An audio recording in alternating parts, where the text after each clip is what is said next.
Morning everyone to another day of seeding. One thing I really like about the John Deere, when you open your door, you get all these cab lights come on. It's very nice. Anyway, I need to check the oil because we have got a new engine, so it will start to be burning a lot of engine oil. So I'm going to check that and then we'll get in the cab and get roaring.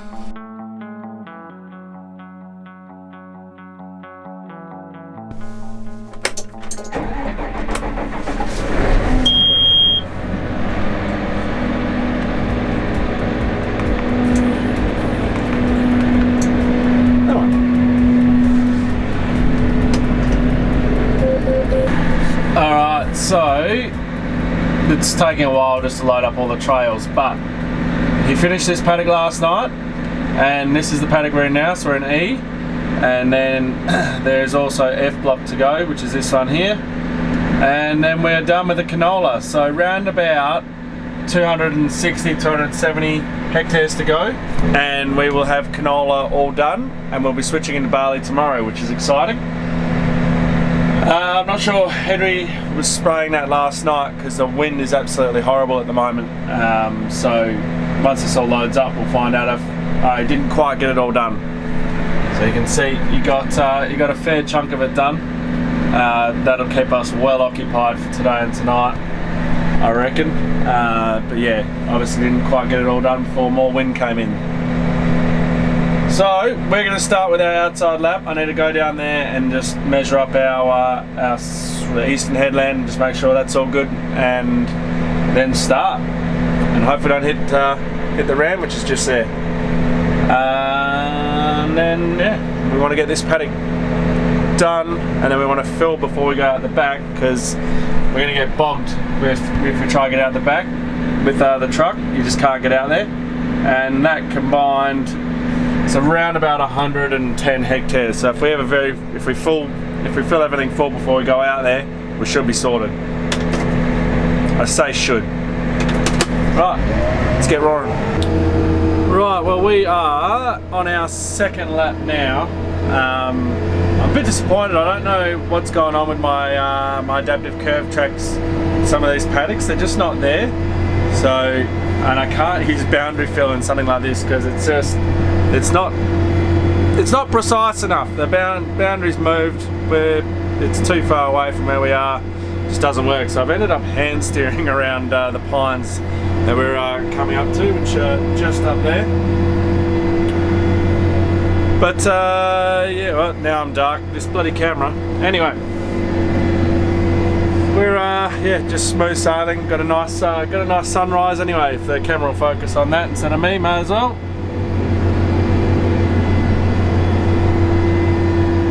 But yeah, we'll just keep ticking along and yeah, get as many hectares as we can done. Right, just to show you guys the automation again. So coming into the headland, and on this screen just here, it's going to tell us that it's going to lift our tines in a sec.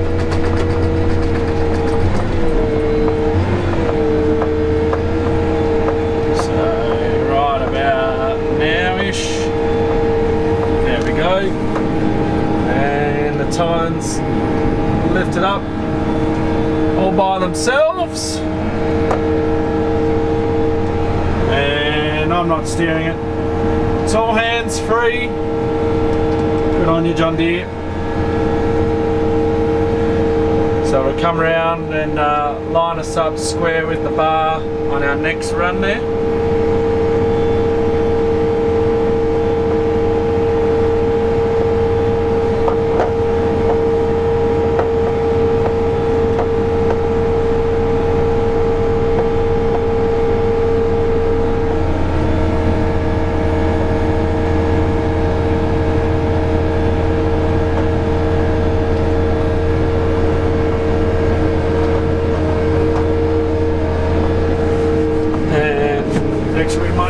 This side here so we can see, and they all came down by themselves.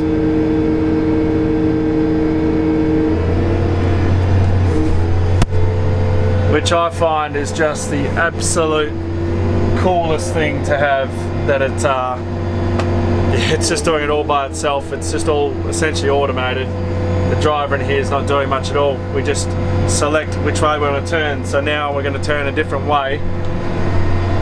So I want to go back and fill this and this in. So here I come up and I'm going to go, oops. I'm going to go back that way. And in fact, that's actually not going to work, because this is going to take me all the way to the end, which I don't want to do. So I'm going to have to hand steer this one and stop it, but that's fine. But that's all we do, is we just select which way we want to turn, and it turns it for it. So yeah, it's really, really good.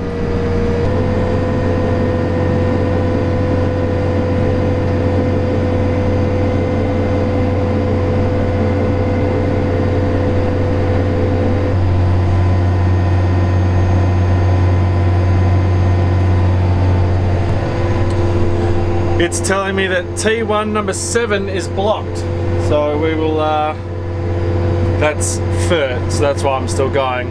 I don't want to turn around in the paddock for one pipe of fur. So we're nearly at the end here.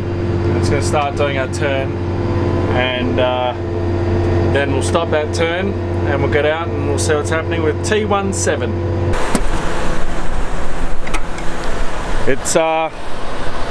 It's spinning a little bit, but today is meant to be 31 degrees, which is just absolutely ridiculous.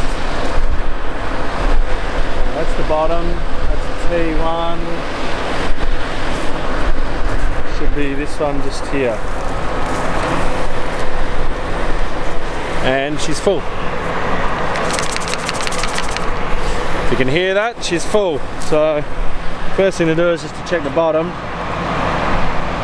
and see if there's anything blocking it down there, which no, there isn't. So now I got to do the shimmy shake. Sometimes it's just because these pipes are so long, and it just, because they hang down, it gets blocked. And then all you got to do is just shake it, and then shake it, and then get it out, and then go again, and go again until you get the whole line clear. Sometimes it takes quite some time.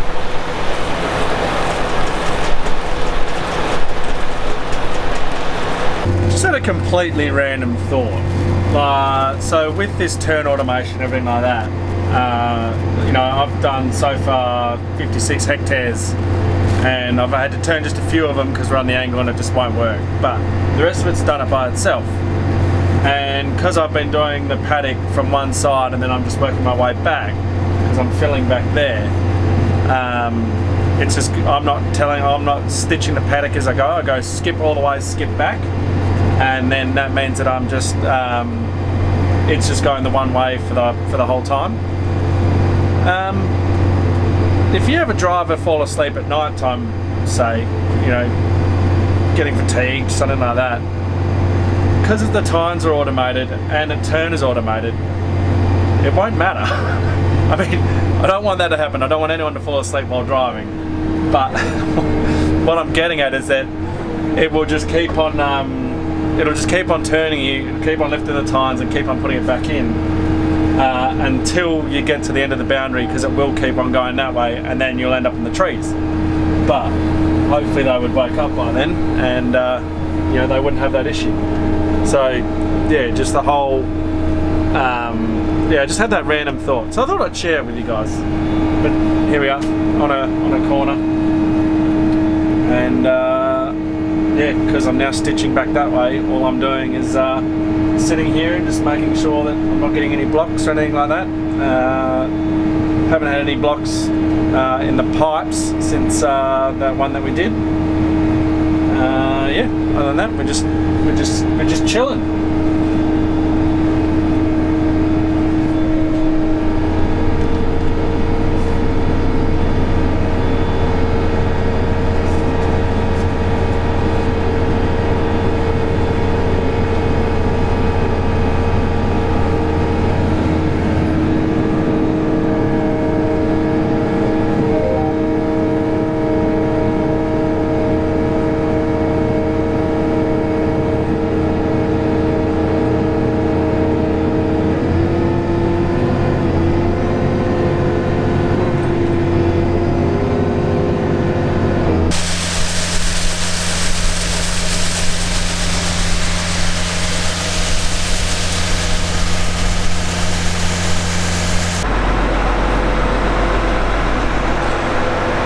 Okay, so it's now time to get mice bait spreading because we've got slider baits to spread out. So we need to kill the mice before they eat. You got to kill the mice first, otherwise they eat the sliders baits. So we're going to hook onto this and get it all ready. So, because it's mice baits, we need to turn the scales off on that thing because we're going at such a low rate. Mice baits we spread at 1 kilo a hectare. So you cover a lot of hectares, but because of that, it can't register it, so it can't calibrate it, so it doesn't know the rate. So we need to trick it, and then yeah, there's a whole thing we're going to do in there. Anyway, on the back we've got a door that we need to put in. So this is the door. So that's so it comes out in two little lines, which then will go into the, goes to each wing, and then oh, that's loud. We take the cones off and we put the flat plate on. Don't ask me why. I'm not sure why we changed to a flat plate for mice baits, but I should say that goes on the top of the spinner, where the actual spinner is. There's a cone where everything lands on, and yeah, it goes. We take that off and we put that on. No idea why. So yeah, like I was saying, we have to spread for mice first because otherwise the mice will eat the baits that we spread for the sliders. So we've got to do it that way. And then mice baits is 1 kilo, and slider baits is 5 kilos a hectare.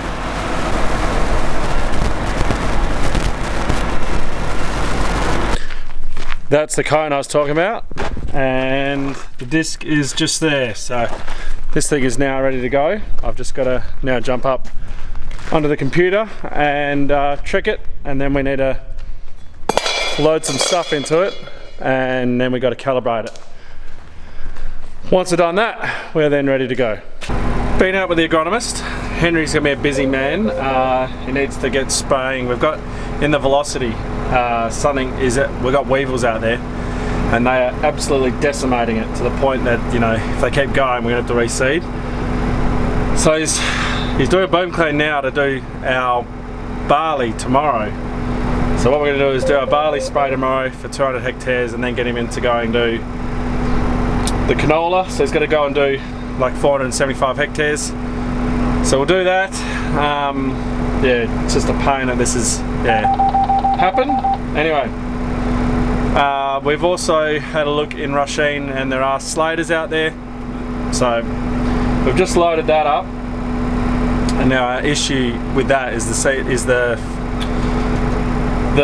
baits have been sitting for a year and they were rock hard. So we got it out, but there's lumps in it, and it could be an absolute nightmare for Cal when he's spreading with it blocking. But we'll just see how it goes. Anyway, we're going to calibrate it now, so we'll see how that goes.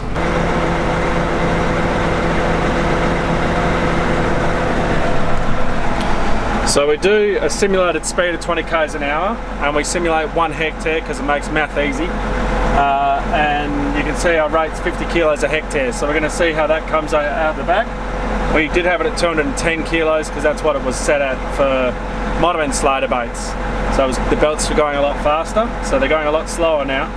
So we'll weigh this, and then from there we want 1 kilo to come out right now, and then we'll see what it is. If it's too high, then there we go. If it's too high, we'll adjust it. If it's too low, we'll adjust it. If it's just right, then Cal will go spreading.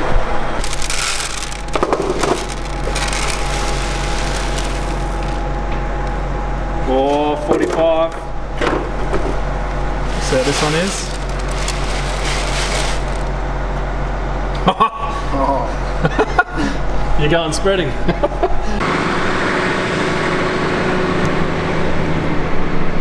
Cal's going to head off spreading for me, so he's going to go down. He's got 1,500 hectares to spread essentially. He's got a ton on board, and I've got a ton coming, so that's alright. Yeah, so it's a slow process. It's an annoying process having to go and do it, but when you find sliders out there, sliders can just absolutely destroy a crop very quickly. and canola, something that you seed at such small rates, is just so important to make sure we get on top of it and we kill them. So we will get that sorted, and Chris is still out in that back paddock. It's F block takes forever. It's sand, it's slow, and it's odd shaped paddock, so he's still going in there. My plan is probably to get the truck down there for him, and then he will then maybe just do a fill by himself at like 10 o'clock at night tonight, because it's going to take a while for him to get out of that paddock. And after playing around with mice bats and all that, I want to go home and have a shower. So that's probably what I'm going to do in a bit. But Henry's just getting his truck over there. He's getting that ready to try and get some Treflan and Box of Gold done tomorrow. So we've got to get that down, probably his boom spray as well, and then we'll also get Butters down there to the paddock. Need to move Chris's ute, and still a bit going on. Well, that's all we're going to be doing. So it's much easier for me not to film just us moving stuff. So I'm going to leave the video there. I don't think it's going to be a very long one, but anyway, that's the day. So thank you very much for watching, guys. Don't forget to like, subscribe and share. I'll catch you in the next one.